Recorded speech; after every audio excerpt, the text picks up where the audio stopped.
बोली भक्तवत्सल भगवान की, श्री राधा मोहन लाल की जय जय श्री राधे। पुष्पांजलि श्री कृष्ण के एक एक सदस्यों के लिए बहुत बहुत शुभकामना करते हुए, बहुत बहुत मंगल कामना करते हुए आइए एक बहुत सुंदर प्रश्न, उसके समाधान में हमारे शास्त्र क्या कहते हैं। गणेश भगवान की उत्पत्ति कैसे हुई, गणेश जी है कौन, यह जानने का प्रयास हम लोग ब्रह्मवैवर्त पुराण से करते हैं। ब्रह्मवैवर्त पुराण में महात्मा वेद व्यास ने जो वर्णन किया है बड़ा सुंदर है। कहते एक बार माता पार्वती को इच्छा हुई संतान प्राप्ति के लिए कि मुझे एक पुत्र हो जाए। उसके लिए बड़ा ध्यान किया, बड़ा उग्र तप किया। उस उग्र तप से भगवान शिव ने भी साथ दिया। उस उग्र तप से भगवान श्री श्याम सुंदर प्रसन्न हो गए और प्रसन्न होकर उनके सामने प्रकट हो गए। ऐसा सुंदर वेश, उनकी सुंदरता को देखकर करोड़ों कामदेव मात खा रहे थे। अपनी लीला का धाम मनोहर अत्यंत प्रसन्न श्री विग्रह को भगवान ने प्रकट किया। देख करके माता पार्वती के अभिष्ट की सिद्धि हुई और ऐसा तेज देखते देखते अंतर ध्यान हो गया। भगवान शिव शिवा ने उस तेज को देख करके, भगवान के सर्वांग सुंदर से विग्रह को देखकर मन में बड़ा उल्लास हुआ और उल्लास होकर के भगवान का प्रसाद पाया। और सहसा ही भगवान शिव शिवा एकांतिक वार्ता कर रहे थे। उसी समय एक भिक्षुक ब्राह्मण आया, जिसके शरीर पे तेल नहीं लगा हुआ था। शरीर बड़ा रूखा सूखा मैला, वैश्य से आच्छादित, दांत अत्यंत सूक्ष्म, पवित्र, शरीर कमजोर, उज्जवल वर्ण, तिलक धारण किए हुए। उसका स्वर भी बहुत मंद हो गया था और वह दुर्बल ब्राह्मण अन्न की याचना करते करते दरवाजे पर डंडे के सहारे खड़े होकर महादेव को पुकारा। और महादेव, आप क्या कर रहे हो? मैं 7 रात तक चलने वाले व्रत के समाप्त होने पर भूख प्यास से व्याकुल हूं। मुझे भोजन करना, मैं आपके शरण में आया हूं, मेरी रक्षा करो महादेव। ऐसा वह चिल्लाने लगा। हे करुणा सागर, मुझ जराग्रस्त तृष्णा से अत्यंत पीड़ित वृद्ध की ओर दृष्टि डालिए प्रभु, दृष्टि डालिए।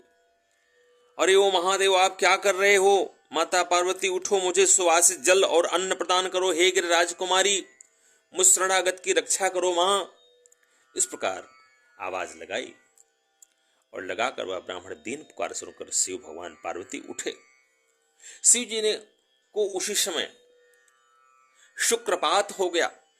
वे पार्वती के साथ द्वार पर आए। वहां उन्होंने उस वृद्ध और दीन ब्राह्मण को देखा, जो वृद्ध अवस्था में अत्यंत पीड़ित था।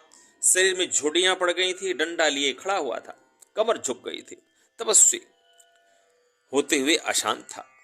उसके ओष्ठ, कंठ, तालु सूख रहे थे। बड़ी शक्ति लगाकर उसने प्रणाम किया और अपने अमृतमय उत्तम वचन से कहा, हे नीलकंठ महादेव, प्रसन्न हो जाइए मेरे ऊपर। मुस्कुराकर परम प्रेम से साथ उसके बोले। भगवान शिव ने कहा, वेद वेदताओं में श्रेष्ठ विप्रवर, इस समय मैं यह जानना चाहता हूं कि आपका घर कहां है, आपका नाम क्या है, शीघ्र मुझे बताएं। पार्वती माता बोली, हे विप्रवर, कहां से आपका आगमन हुआ है? मेरा परम सौभाग्य था आप यहां पधारे। आप ब्राह्मण अतिथि होकर मेरे घर आए हैं। आज मेरा जन्म सफल हो गया। शास्त्र कहता है कि अतिथि के शरीर में देवता, ब्राह्मण, गुरु तीनों एक साथ निवास करते हैं। इसलिए अतिथि का अपमान जो करता है उसके ऊपर 3 देवरुष्ट होते हैं, उसका बहुत नुकसान होता है। इसलिए आए हुए अतिथि को निश्चित रूप से यथासंभव स्वागत करना चाहिए।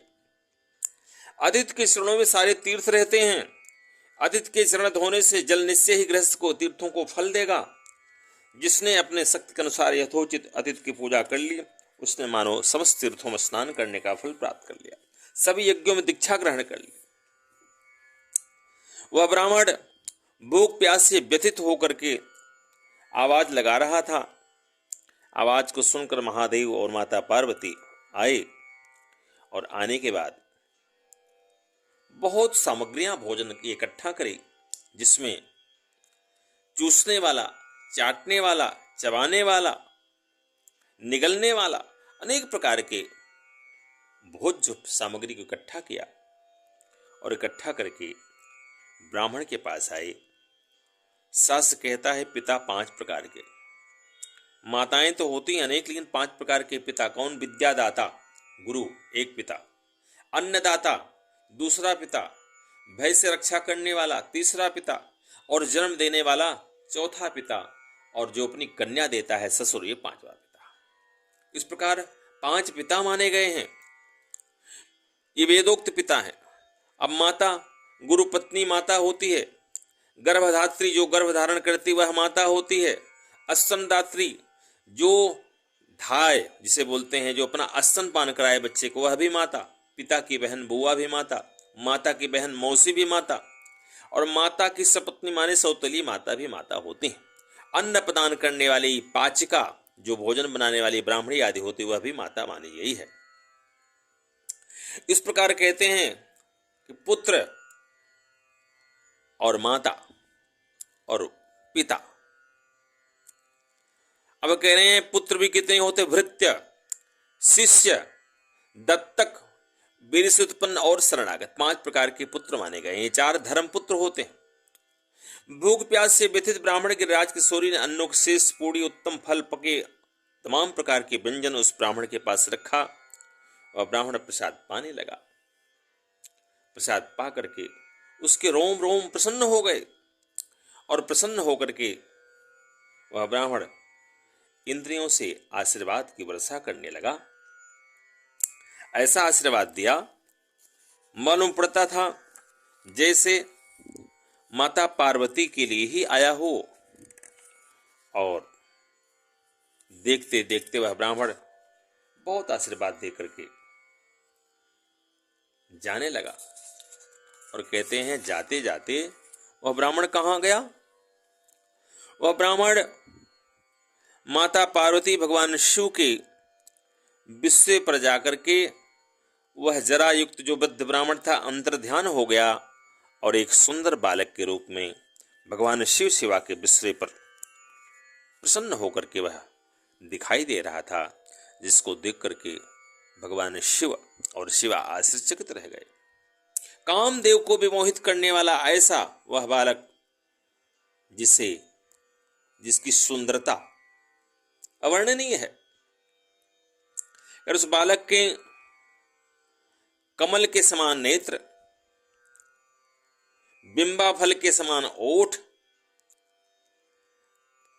करे मनोहर कपाल, गरुड़ की चोंच के समान नासिका, उसके सभी अंग उत्तम थे। त्रैलोक्य में कहीं उसकी उपमा नहीं दी जा सकती। इस प्रकार रमणीय शैया पर सोया हुआ शिशु हाथ पैर उछाल रहा था। उसी को हमारे शास्त्रों ने गणेश भगवान कहा है। बोले गणेश भगवान की जय। ब्रह्मयुद्ध पुराण में आया है कि इस कथा को जो श्रवण करता है उसके यहाँ उसका पुत्र बिगड़ा हुआ हो तो संभल जाता है, और पुत्र न हुआ हो तो उसको सुंदर पुत्र की प्राप्ति होती। जय श्री कृष्ण, जय वृंदावन धाम। समस्त मित्रों से प्रेमियों से निवेदन है इस वीडियो को ज़्यादा से ज़्यादा अपने मित्र मंडली में शेयर करें, लाइक करें, कमेंट करें। जय गणेश। बोली वृंदारण्य धाम की जय।